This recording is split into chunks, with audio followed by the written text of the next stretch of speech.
motivasi intinya kepada para santri ya, karena kita semua adalah pengajar guru Al-Quran.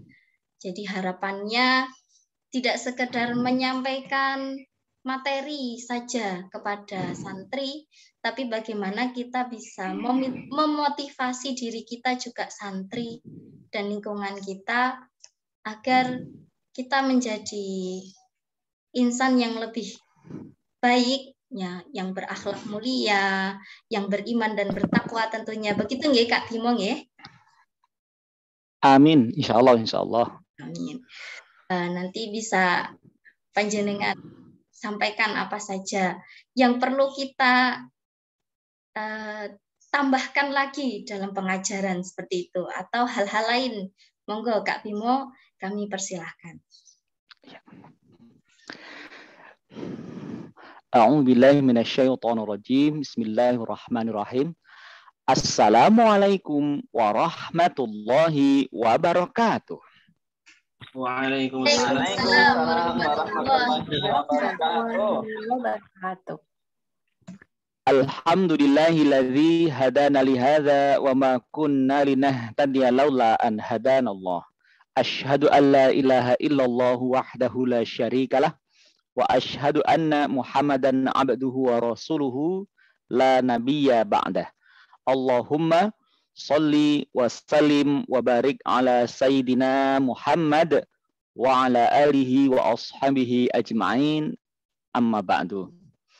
Yang kita muliakan sesepuh Tilawati Provinsi Yogyakarta, yang kita hormati para ustadz-ustazah mulia pengusung gerakan dakwah Al-Quran yang hadir pada pertemuan pada hari ini.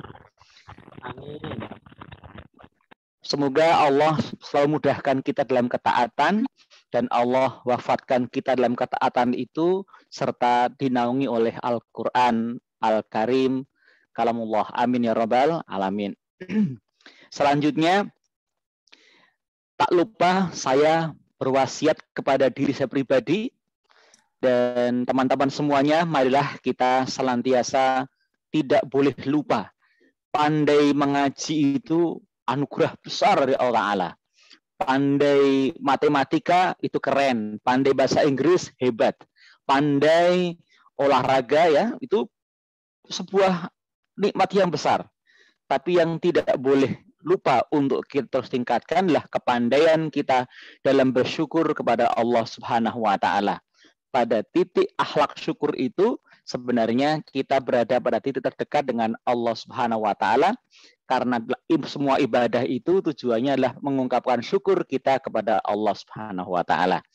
Kok dilalahnya panjenengan semua ini oleh Allah diberi nikmat berupa Al-Quran, diberi nikmat kemampuan mengajar Al-Quran. Dengan demikian kita langsung tahu sekarang bahwa alasan Allah, di antara alasan Allah memberikan kelebihan itu adalah ya kita akan masuk surga bersama-sama dengan Al-Quran yang ada pada diri kita ini. Insya Allah amin ya rabbal alamin.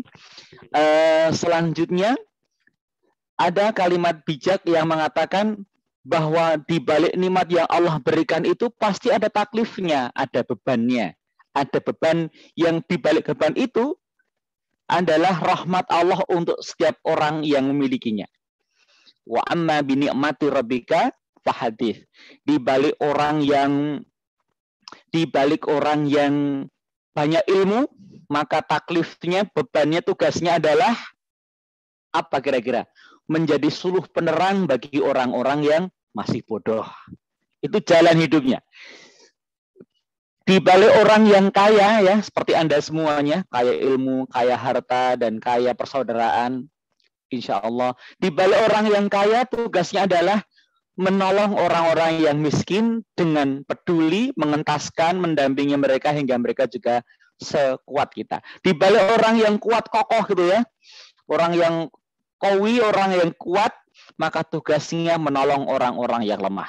Di balik tugas Anda kelak, saya nggak tahu siapa di antara Anda yang ada di eksekutif, legislatif, yudikatif, dan lain-lainnya, maka tugas Anda dengan posisi Anda itu adalah untuk menolong orang-orang lain. Itulah konsep tahadduts bi nikmah wa amma bi nikmati rabbika fahadis, bukan sekedar ucapkan, bukan sekedar kemudian tasyakuran ya, tapi dengan apa yang Allah berikan kepada kita, developing others, mengembangkan orang lain ya kan, menolong orang lain, meng-create sebuah keadaan agar orang lain berdaya, khususnya dalam rangka meninggikan kalimah Allah, kalimatul Quran yang dalam Al-Quran, dan kita merupakan orang yang mendapat kesempatan ambil bagian, bukan hanya berdiam diri, apalagi mengkufuri nikmat yang telah Allah berikan berupa hidayah Al-Quran itu. Semoga Allah menjaga kita dengan indah bahagianya bersama Al-Quran, keluarga kita, kemudian melimpah kepada orang-orang di sekitar kita. Saya berdoa pula semoga setiap anak-anak yang Anda sentuh dengan metode yang Anda sampaikan, dengan bacaan tartil yang Anda ajarkan, maka itu menjadi sebuah sentuhan keimanan dan kelak menjadi asbab hidayah agar mereka semakin tekun dalam menjalani agama. Dan hal itu pahalanya lebih daripada dunia seisinya. Ya, itu sebuah kristal tekad kita untuk memanfaatkan pertemuan dengan anak-anak di kelas-kelas kita atau di forum kita virtual atau langsung dalam rangka menebar hidayah. Bukankah tugas orang sudah mendapat hidayah adalah menyadarkan, membagi hidayah kepada orang lain, bukan ngamuk-ngamuk agar orang lain sadar ya. Apalagi sekarang sedang era berantem di medsos, di YouTube platformnya ya.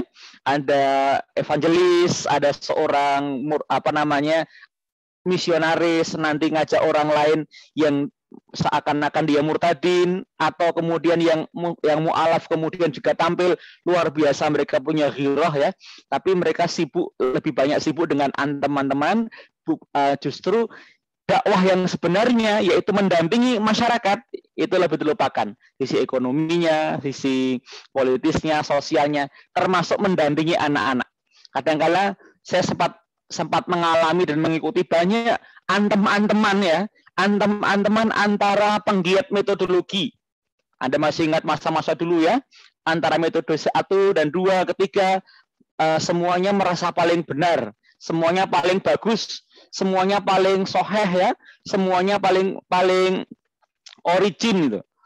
Tapi sibuknya berantem dan klaim satu sama lain tidak menambah majunya gerakan dakwah Al-Quran, tetapi pendampingan yang seharusnya secara mutualisme dengan masyarakat akan tampil tinggi, berkualitas, malah jadi sering energinya terkuras untuk hal-hal yang tidak penting.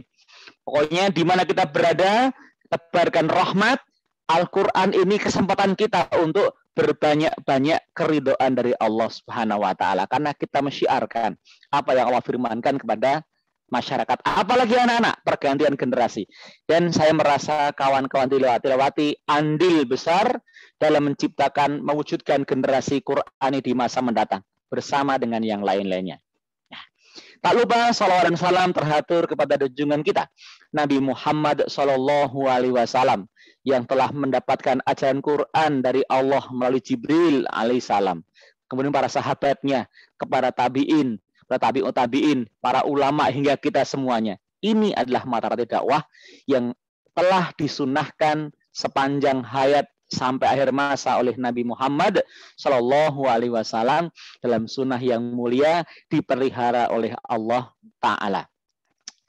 Teman-teman, saya tidak akan, karena waktunya singkat ya, 30 menit, nanti kalau saya lebih dari itu takut dikualat sama Bu Mutakin ya.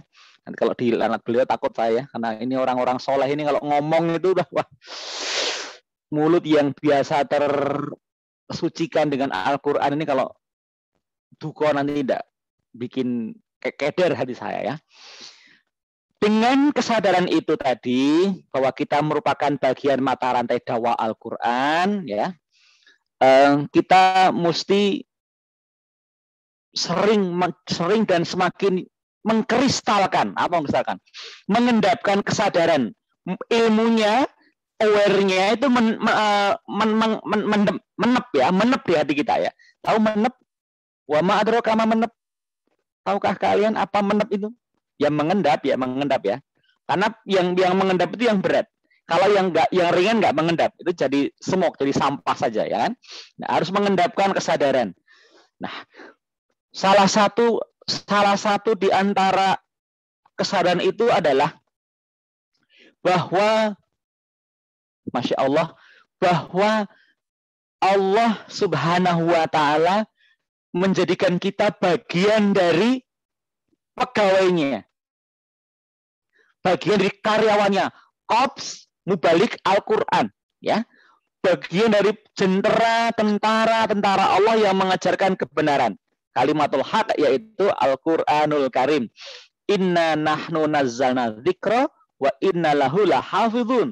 Maka Anda adalah para guard, ya, guardian, avenger, ya, avengernya agama, yaitu menjaga kemurnian Al-Quran dengan mengajarkan huruf Al-Quran. Kalau Anda sekedar mengajarkan huruf Al-Quran, itu enggak ada bedanya dengan ngajar kursus, ya, bahasa calistung, membaca, tulis, itu enggak ada bedanya. Tetapi yang bedakan roh Anda merasa bagian dari orang yang mendakwahkan Al-Quran, menjaga Al-Quran. Kalau Anda mengurusi dan menjaga Al-Quran, mustahil kalau Allah akan menyia-nyiakan kehidupan Anda, nasib kita. Urusan rezeki, Allah pasti akan memberikan rezeki yang banyak. Ada rezeki yang namanya min haitsu yahtasib, disangka-sangka, honor, gaji, bayaran tuh jelas disangka-sangka. Tapi rezeki yang min haitsu yahtasib itu saya lihat itu sangat membuat iri, dan iri yang dibolehkan kan. Orang yang belajar Al-Quran, ilmu diajarkan ke orang yang lain gitu. Tiba-tiba meskipun kita kerjaannya apa? Saya guru ngaji. Tapi ternyata Allah titipkan amanah bisnis tertentu. 2, 3, anaknya pinter-pinter, wajahnya soleh-soleh, anaknya nurut-nurut, di masyarakat dihormati, ya. Kalau soal kebutuhan ekonomi cukup. Uang itu kan nggak penting, tapi cukup, Dok, ya kan? Cukup kalau pengen haji cukup, pengen menikah cukup, beli mobil cukup. Nah, ada rezeki yang lebih dari itu yang orang tidak kejar, yang jarang orang kejar. Apa itu? Rezeki min haitsu la yahtasib. Rezeki yang enggak disangka-sangka. Siapa itu?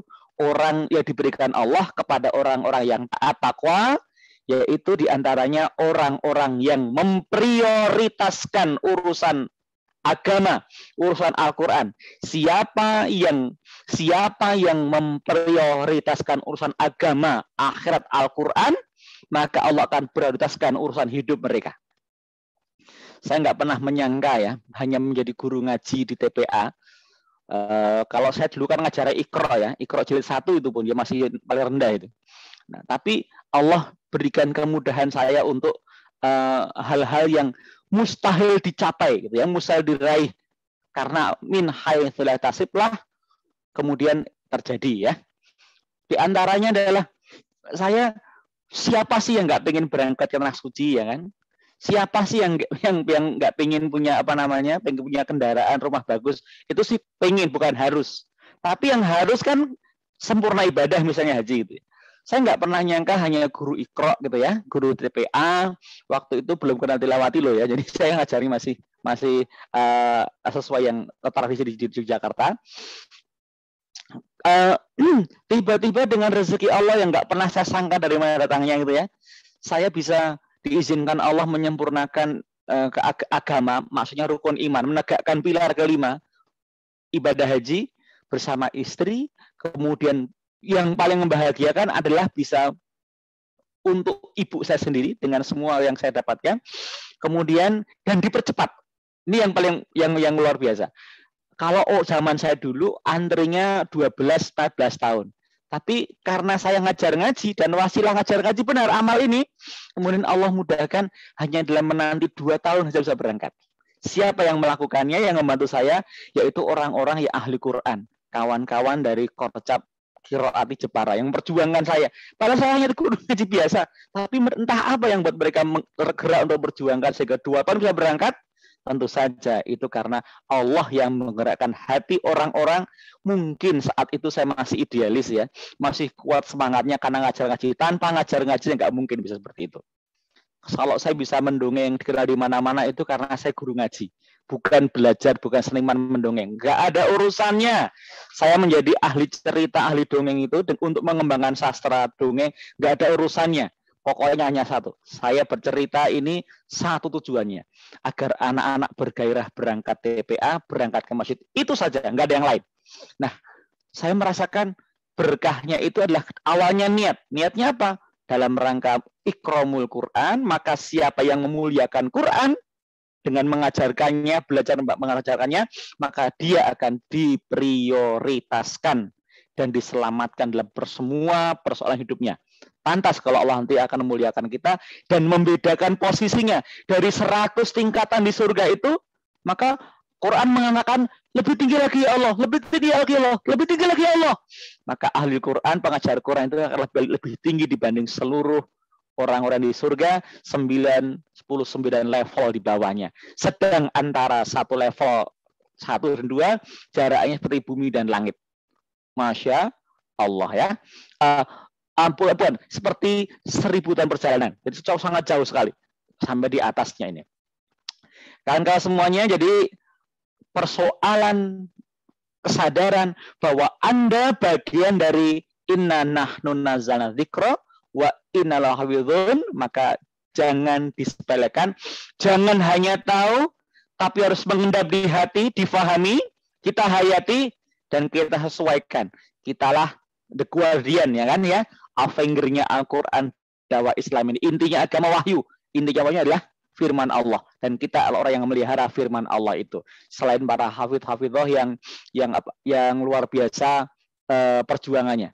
Saya nggak pernah menyangka saya ini seorang anak masjid biasa, bukan anak pondok ya, mondok juga Kalong di Al-Falah di Gabeng sana. Tapi kita punya keinginan punya anak yang lebih dari kita. Saya nggak pernah menyangka dari sumber garis, kalau Mak Putakin tahu tentunya ya, bahwa ternyata anak saya kemudian mendapat beasiswa dari seorang yang sangat dikenal Ustadz Mutakin ya. Guru kita juga penyantun kita. Beliau memberikan santunan beasiswa dari anak kami sehingga ketika kelas 3 SMA sudah selesai hafid Al-Quran 30 juz ya. Diusul kakaknya malah sekarang sedang menuju 30 juz. Guru TPA tukang dongeng itu punya anak hafid 2 ya kan. Kemudian anak yang lain juga nurut-nurut, tertib dan sebagainya. Alhamdulillah kalau kita jaga anak-anak Allah, anak-anak Islam ini, Allah akan jaga anak-anak kita pula. Selanjutnya, di mata Allah kita adalah orang yang terbaik. Aware yang kedua. Pertama adalah kita bagian dari Avenger, Guardian tadi. Yang kedua, kita adalah orang yang yang punya mighty, punya semacam keagungan, kemuliaan dari Allah Ta'ala. Kalau dianggap keren, dianggap hebat di mata Pak Jokowi ya kita ada penghargaan toh ya. Di depan masyarakat kita ditokohkan, dituakan meskipun belum tua ya. Saya ini ya belum tua amat sih sebenarnya, baru 47 tahun sih, tapi gigi saya udah rontok 3, jadi itu ya dipaksa tua. Mungkin ini rahasianya karena saya sering bagusi ya, ben giginya habis, ben nggak kemaki lagi gitu, ben bagusi lagi. Dan disuruh ngurangin mengecap nikmat dunia, sudah harus siap-siap ya kan. Gelar saya kan Bambang Bimo Suryono MA, tahu MA?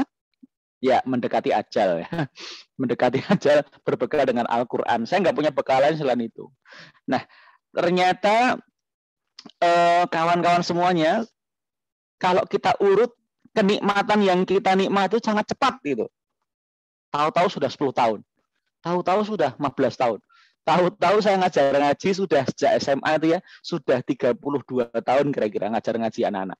Nggak nyangka, umur saya 45 tahun ternyata lebih banyak sebaik usianya disibukkan dengan ngajar ngaji di TPA Nurul Hikmah Masjid Syuhada, Masjid Jungkuk Jakarta, Nurul Hikmah Masjid di Pingit, dan juga di PAMS Masjid Syuhada sampai sekarang masih.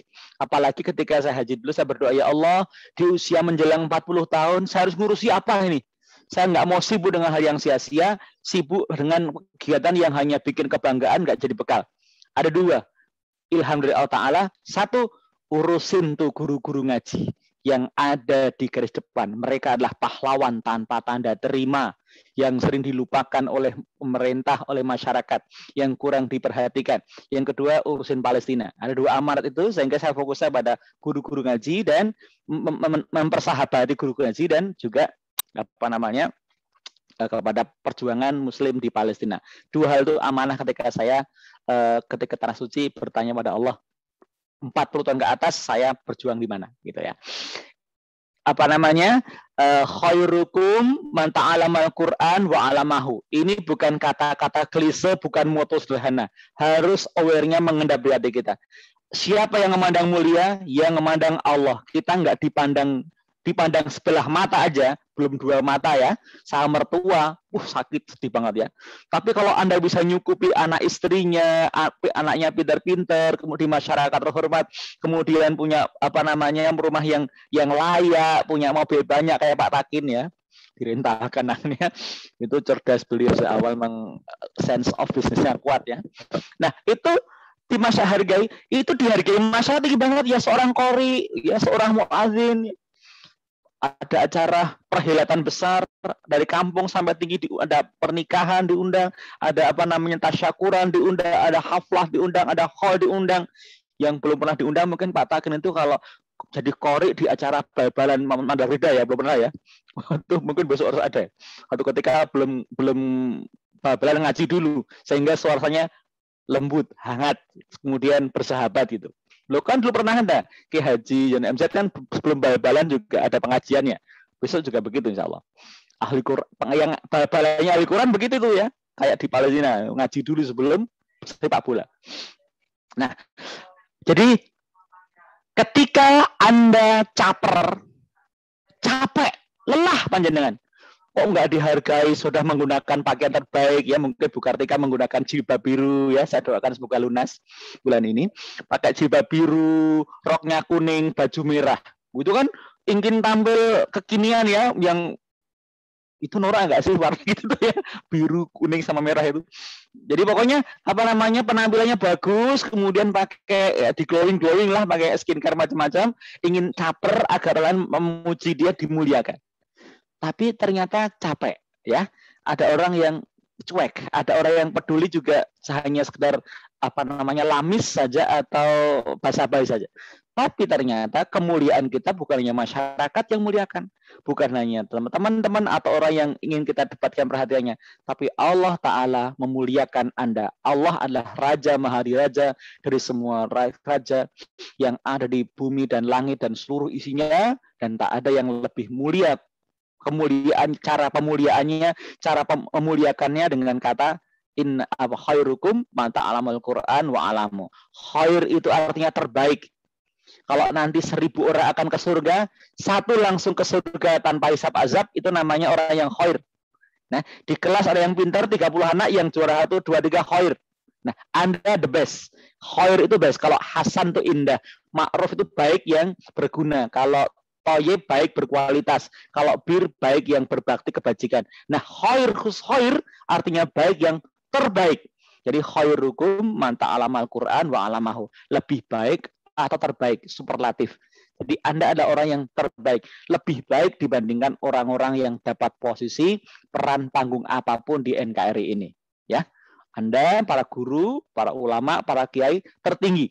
Makanya kalau kita lihat level di Isra Mi'raj ya, yang level langit 1 siapa? Nabi Isa, dokter.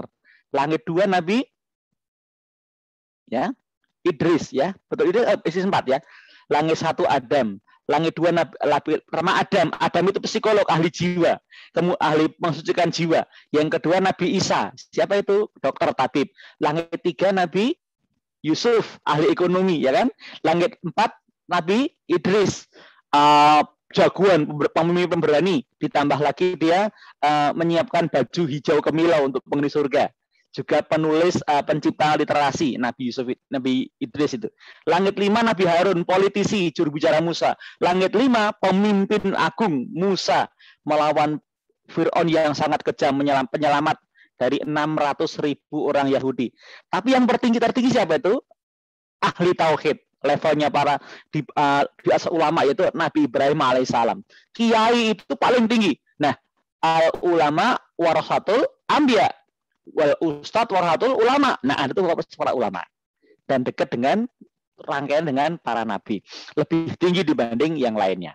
Jadi kalimat khairukum ma ta'amal Quran wa alamahu bukan sesuatu yang kosong lintas di telinga atau penglihatan kita, tapi mengendap di hati kita. Yang ketiga, ya gimana ya? Apa namanya? Insya Allah dalam banyak riwayat akan diberikan syafaat pada kita semua. Syafaat yang pertama adalah ketika kita memasuki alam yang lebih lama dibanding dunia kita. Umur kita kan nanti berapa ya? Saya sudah 47, mungkin 54, 52 gitu ya. Kemudian Butakin berapa kira-kira? Oh iya, masih lama ya. Nanti menyaksikan putra-putrinya dengan Pak Takin, beliau sukses dengan menasuhnya. Nanti ada Bu Maita, Bu Kartika, ada Ustadz Ja'far dan lain-lainnya ini. Nah, yang paling Ustadz. Siapa, Bu? Saya yang paling suka ini ustadz-ustadzahnya banyak yang single. Oh gitu, Masya Allah. Nah, karena Anda single, bismillah ya Allah, nikahkanlah mereka dengan para pejuang-pejuangmu ya Allah. Jangan sampai mereka para pejuang ini menikah dengan musuh-musuh perjuanganmu ya Allah. Amin ya Rabbal Alamin. Berikan yang sehat, sempurna akalnya, dan kemudian juga melek dengan perjuangan, siap mendukung setiap perjuangan Anda. Amin ya Rabbal Alamin, ya kan? Nah, kalau Bu Takin dan Pak Takin tuh kelihatannya wajahnya belum balik ya. Jadi meskipun merasa tua tapi belum balik. Baliwani wilayah. Anda semuanya kepala 3, saya kepala 4, hampir 5 loh ya. Adik saya agak jauh. Nah, kemudian syafaat itu apakah kita nggak ingin dan bukan merupakan kebahagiaan yang kita rawat tiap hari kalau nanti kita di alam kubur ditemani oleh para malaikat itu. Jangan hanya dengar, bayangkan kalian kubur yang sangat gelap. Anda bayangkan aja, Anda suka takziah, tahu nggak hobi saya? Hobi saya takziah. Kenapa? Saya merasa dosa banyak. Kemudian kenapa suka takziah melayat? Karena pahalanya 2 qirot, ya kan? Semoga dengan takziah itu saya dapat kesempatan menutup hanya untuk dosa-dosa saya. Nah, ketika beratnya kubur, kita ditemani dan kita diharamkan dari siksa, dari fitnah, dari ujian azab kubur dikarenakan ada Al-Quran di hati kita. Ngendikane Gus Baha itu ya nggak mungkin lah ahli Quran itu disiksa. Kenapa? Malaikat mungkar dengan nangkir itu nggak level dengan Al-Quran. Malaikat itu mau nanya, mau nyiksa kita, padahal di hati kita ada Al-Quran. Ngendika Gus Baha, ya nggak mungkin malaikat nyiksa kita karena di hati kita ada Al-Quran. Ini firman Allah di hati kita, masa malaikat menyiksa kita? Nggak mungkin, kata beliau. Jadi satu kebahagiaan syafaat Quran di kubur kita adalah menjadi pelindung kita untuk bisa menikmati nikmatnya kubur, apalagi di padang mahsyar sangat berat saat Nabi Muhammad paling sibuk untuk menyelamatkan orang-orang yang berwajah putih, dan yang di antara orang berwajah putih karena wudhu itu Ahlul Quran akan mendapatkan syafaat yang lebih tinggi dibanding yang lainnya dari Allah, izin Rasulullah, dan lewat Al-Quran firman Allah yang diperjuangkannya. Ini bukan hal yang sepele, tapi hal yang sangat benar-benar diperhatikan. Kenapa Al-Quran syafaat kita? Ya, kenapa? Karena Anda sudah melaksanakan hak Al-Quran. Al-Quran cinta dengan Anda. Kenapa? Ya, hak kewajiban kita pada Al-Quran pertama kan al-iman, mengimaninya. Yang kedua adalah al-qiraah, membacanya. Yang ketiga, al-fahmu, memahaminya. Keempat, at-tadabbur, menghayatinya. Yang keenam, yang kelima, wa'amal mafih, ya kan? Beramal dengan apa yang diajarkan. Yang terakhir apa itu adalah at-ta'lim atau ad-dakwah. Anda mengajarkannya. Anda sudah melaksanakan kewajiban Al-Quran. Nanti Al-Quran akan melaksanakan hak Anda. Menjadi sebab syafaat pada Allah, dari Allah untuk Anda selamat dunia, kubur, mahsyar, kemudian sirat sampai akhirat yang kekal abadi abadan abada. Jadi teruskan untuk tetap penuhi kewajiban Al-Quran, hak kita akan diberikan dengan oleh Allah dengan Al-Quran itu. Yang terakhir saya singkat saja ya. Selain Anda sebagai ahlullah, kerabatnya Allah, keluarga Allah, maka yang berikutnya adalah tiba-tiba kawan-kawan, tiba-tiba menaikkan jenengan itu dibuka rekeningnya, di BCA, di Mandiri, ya, di BSI. Saya jamin sidik, ya, kecuali Pak Takin yang tabungannya banyak. Nah, tapi tiba-tiba kawan-kawan rekening pahala Anda itu sampai panjenengan wow amazing gitu loh. Tiba-tiba Anda terkagum-kagum dengan amal Anda sendiri yang Anda merasa nggak ngamal. Ini pahala apa ya Allah?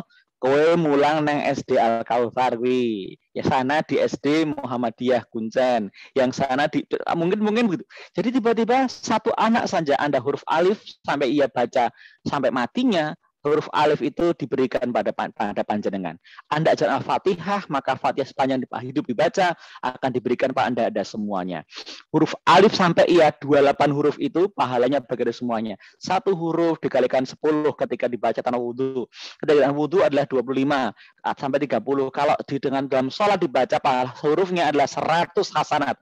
Tiba-tiba yang Anda ketahui tanpa sadari tiba-tiba ya Anda pernah mengajar 50, 100 sekelas 30 dikalikan berapa sekolah sampai Anda tua berapa tahun menekuni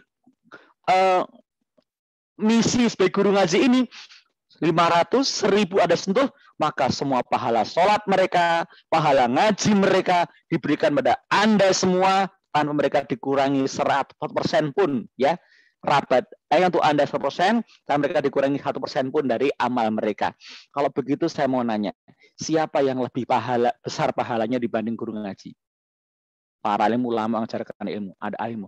Kita adalah ulama ya. Anda dosen, meskipun dosen orang mengatakan meskipun guru agama anak-anak, tetapi di mata Allah itu lebih daripada dosen UGM, dosen UNY, rektor UI, Unair, karena yang mereka ajarkan adalah ilmu-ilmu yang bermanfaat, yang merupakan ibadah, tetapi kadar ibadahnya, kadar kemuliaannya jauh di bawah huruf-huruf Al-Quran yang Anda baca, apalagi Anda menghias kecintaan dan keimanan mereka dengan lagu-lagu tilawah, lagu-lagu tahsin atau murotal yang semakin membuat mereka bermakna dalam baca Al-Quran.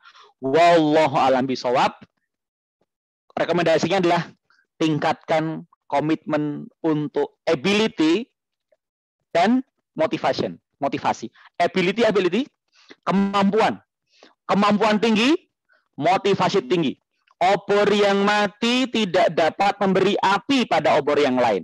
Anda ini bensin, anak-anak api. Kasih bensin mereka, nyala semangatnya, cinta pada Quran, ruh Quran, seberapa butuhnya mereka dekatnya dengan Quran seharusnya. Anda berikan, Anda akan melihat nyala api di mana-mana. Ibarat lampu ini ada listriknya, ada nyalanya.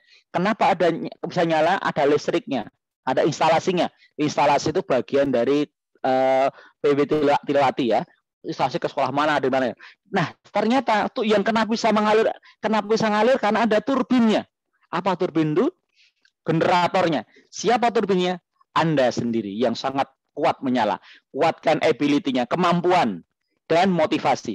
Kalau kemampuan tinggi, motivasi tinggi, maka Anda disebut sebagai star performers, pribadi bintang yang menerangi, yang kuat cahayanya, ya. Tapi kalau Anda tinggi kemampuannya, lemah motivasinya, ya, pinter banget loh, ngajinya itu sudah syahadahnya udah oke, bahkan ngelatih, tapi kok kurang termotivasi ya, ini penyakitnya senior ya. Akibatnya para senior begitu jadi apa namanya? Troublemaker. Yang tadi star performers, tinggi motivasinya, tinggi kemampuannya, itu pribadi bintang. Tapi kalau tinggi kemampuannya, tapi kok lemah motivasinya, lelet ya. Nerano amplop lemangkat ya, imanum fi amplopihim itu ya, model orang gitu itu ini malah jadi troublemaker nih. Senior kok malah nggak ngajari ya, kita semangat kok dia malah ogah-ogahan. Itu namanya apa namanya? Troublemaker, bikin lamban. Tapi kalau orangnya ini apa namanya, kemampuannya rendah, harus belajar terus ya, karena mahasiswa mungkin masih aliyah mungkin, tapi semangatnya tinggi, itu namanya good soldier, tentara yang baik. Siap belajar, kemudian dikongkon yo gelem, kau berangkat ngajar di Tepos ya, naik sepeda.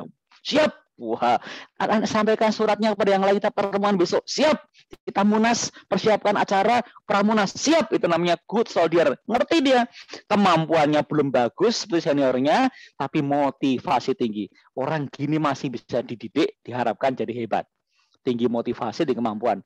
Tapi yang naudzubillahi min dzalik, jangan sampai keluarga Tilawati Yogyakarta ini menjadi orang yang kompetensi, kemampuan atau ability-nya rendah, motivasinya rendah. Kalau motivasi rendah, males-malesan, angot-angotan, suka molor itu ya, kemudian kemampuan juga nggak bisa diandalkan, itu namanya apa? Ada good soldier, ada star performers, ada troublemaker. Yang terakhir apa namanya? Namanya adalah dead wood, kayu mati.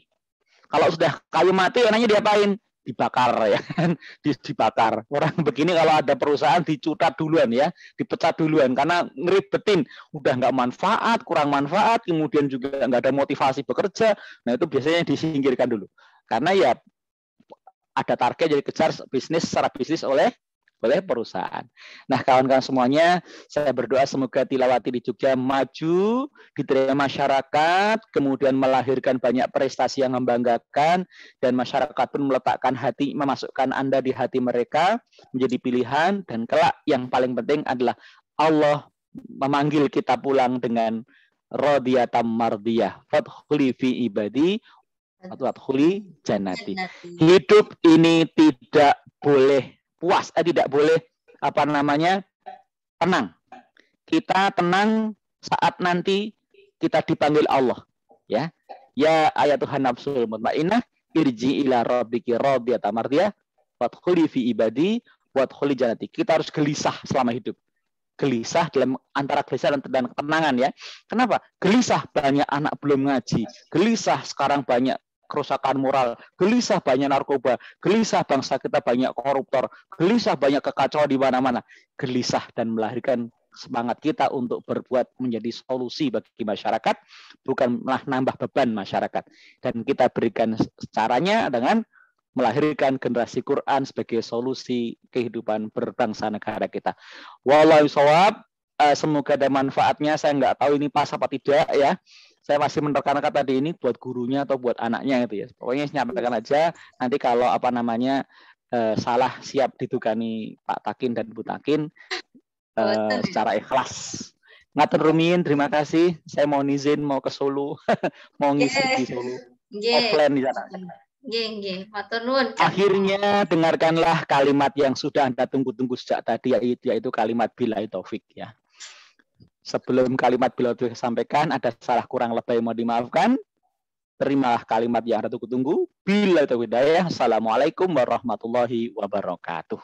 Waalaikumsalam warahmatullahi wabarakatuh. Baik, terima kasih kepada Kak Bimo atas waktu, tausiah dan motivasinya kepada kita semua, nggih.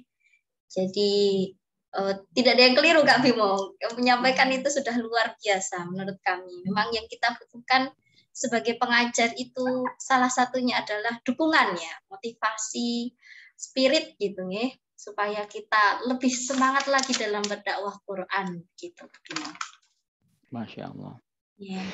Izin meninggalkan ruang boleh Bu? Silakan Kak Bimo. Terima kasih. Amin ya Pak. Amin.